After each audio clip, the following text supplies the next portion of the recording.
Good morning, everybody. I first want to start off by praising Congresswoman Elise Stefanik. Her work ethic and commitment will help us deliver President Trump's agenda and the American people's agenda. And we look forward to what she brings to the table. Now let's briefly recap the weekend and discuss what we're working on this week. The fake town halls hosted by the Democrats are quite frankly pretty sad. Constituents are being deceived by the Democrats. Democrats actually should be ashamed of their tactics. And instead of holding town halls in their district, they've decided to not speak to their constituents, which they should be speaking to their constituents. They are causing confusion with others and hosting these fake town halls, yelling at a chair that nobody occupies, okay? The Democrats, however, have found their vision. The Democrats have found their leader, and the Democrats, April Fools, I forgot it was April Fools today. That was my attempt at an April Fool's joke. We know the Democrats have no vision, no message, and no leader. They're still lost, they're still out of touch, and they are still hell-bent on fighting against personalities, not the policies. Notice they don't fight on the policies, they fight the personality and they attack the person.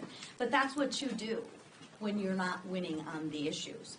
We keep giving the Democrats opportunities to join us on these common sense legislation, and they will actually have 2 more opportunities to join us this week. Like Rep. Darrell Issa's bill to ensure that rogue judges don't block the lawful exercise of executive power.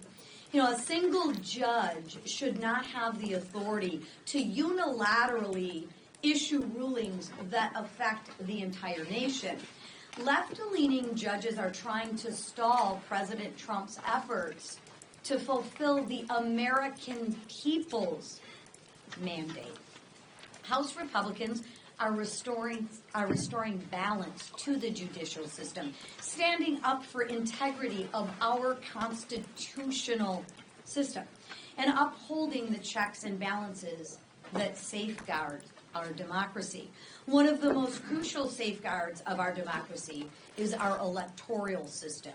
An electoral system Americans have actually lost trust in because Biden helped more than 10 million illegal immigrants enter into our country. And he didn't do anything to ensure these illegal immigrants weren't voting in our elections.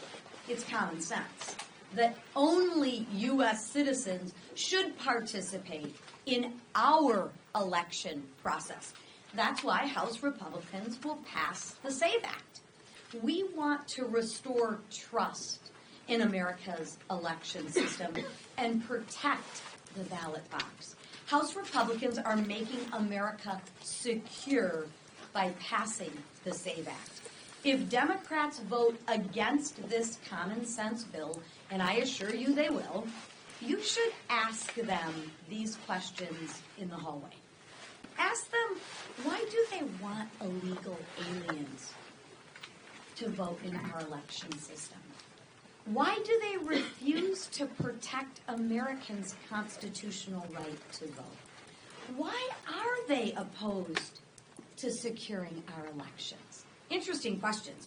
Why do they stand against the American people's mandate? I'll save you some time.